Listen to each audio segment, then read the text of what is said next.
Hey, what's up, guys? This is Greg Magnuson with Team Top Cut Comics. Just getting back from locals a little bit ago, and I was busy doing some other stuff. So I got second place today at Robinson's. No, it's not really that big because Robinson's is not a very competitive local. But matchups today: round one, I played against Blue Eyes, 2-0'd that. Round two, I played against Stellar Knights, 2-0'd that. And then in the finals, played against Invoked and went to game three and messed up on the combo and didn't end on a Naruto and a Vortex as well as Metaltron. So unfortunately, just misplayed on that, but I'm learning the deck. So it's coming along. So getting to the deck profile.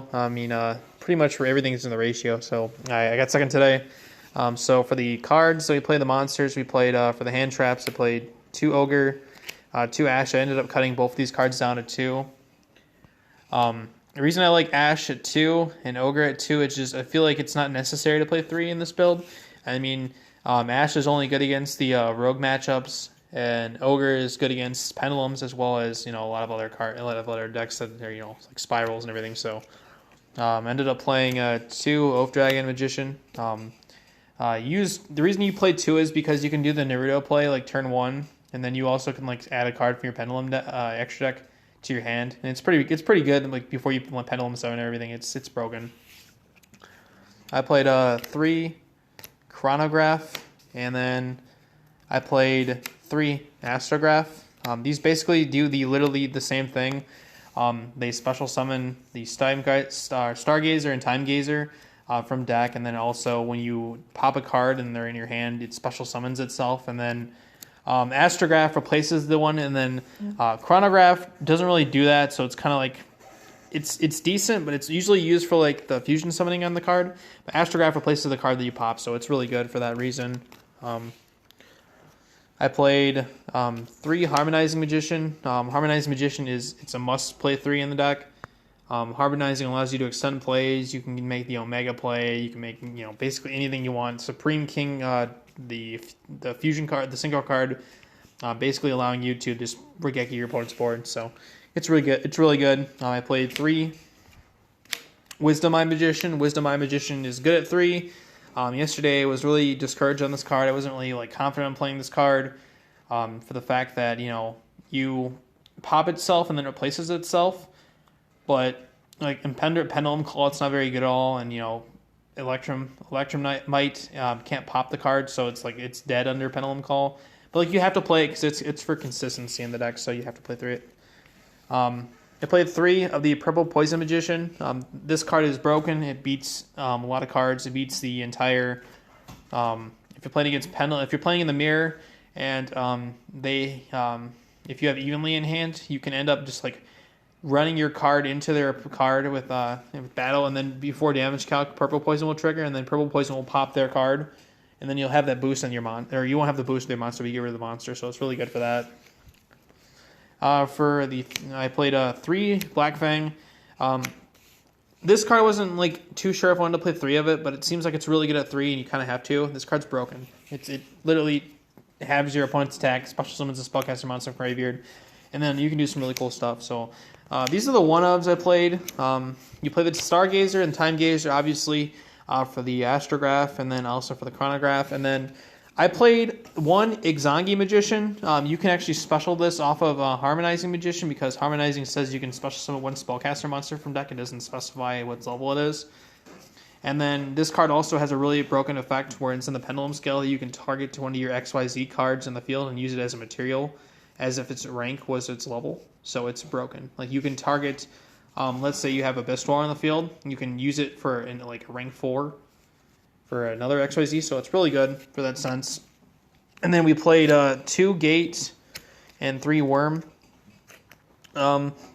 Testing with this ratio, going forward with this deck, the 3 and the 2 Gates, this seems like this is the best ratio. I don't mind drawing this card because it's a 0 scale and you can just Pendulum summon it with it.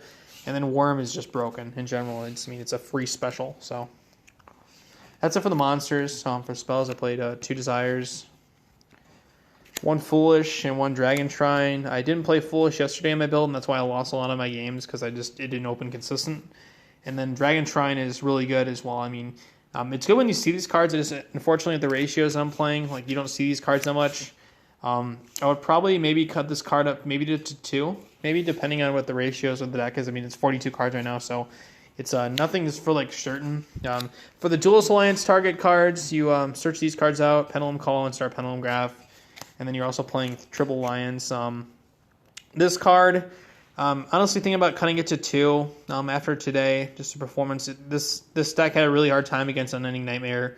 I just couldn't make a stable board. It just really couldn't do a whole lot, and I was probably misplaying. But in this sense, I mean, it's decent, I guess. Yeah, and then I played the one-time Pendulum Graph because you have to play the trap. It's searchable with Duelist Alliance. That's it for the main deck. That's 42 cards exact. For the extra deck, what we played 2 of the Heavy Metal Foes Electrum Knight. Best card in the deck. The reason why the deck is pendulums are so good. The reason why they are so good to this day. Have to play 2 of it. I played 1 Underclock Taker. This card comes up a lot in situations. It's really good. I played the 1 Metaltron, and then I also played Decode Talker today. Didn't play Decode Talker last night. Gotta play Decode Talker, so I talked myself into playing it again. So, for the fusions, I played 1 Starving Venom, and then I also played the 1 Vortex, the Negation Broken card. I was maybe thinking about playing 2 Starving Venom, but then after today, like the ratios didn't seem like they were very good with that. So for the Synchros, I played 1 Ignister, 1 Clearwing, the MVP. This card is insane. I played against my round 2. I played against the Teller Knights and blew up the entire board and basically tagged for game. I don't know about Omega. I'm not convinced on the card right now. It's decent, I guess. So, and then I'm also playing 1 Borreload Dragon. Ben's play Borreload. Okay. All right. I played 1 Dweller for the Ring for the Xyz. 1 Tapir. I would never probably recite this card out. I don't have the Tornado Dragon because Ben Guthrie and Danny Guthrie have my Tornado Dragon. Give it back to me, please. I played 1 Evil Storm Nightmare. You play this against the Mirror, and when you summon this card, when you have an established board, like it's broken, like it's an auto win against Pendulums. I played 1 Absolute and 1 Naruto because these cards do extenders. It's good. That's it for the extra deck. For the side deck, we played Triple Droll. I don't want my opponent playing Yu-Gi-Oh! And Droll is good against literally everything in the meta that searches. It's really good. It's decent in the mirror, I guess. It's not the best card. It's Ghost Ogre is probably the best card in the mirror, for the fact that Ghost Ogre has such an impactful effect where it pops the Electrumite. And it's some really cool plays, and the Droll Knockbirds.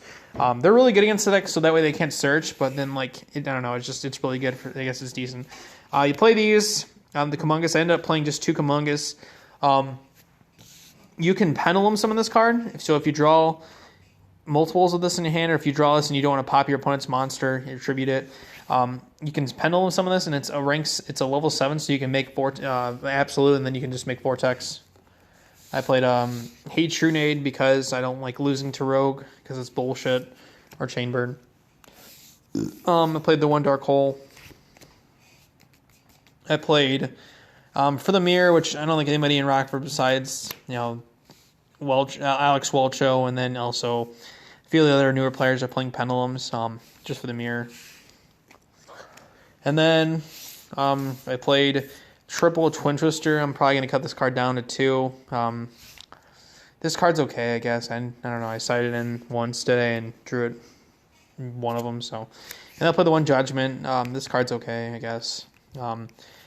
I would be playing Evenly Matched if I had it in D-Berries, but for right now I don't have those cards. So unfortunately, just don't have those cards. So yeah, I would probably play those cards if I had them though. So I do a quick few shout-outs. I want to give a shout-out to this amazing Yu-Gi-Oh! Beatrice Matt, Judge 2016.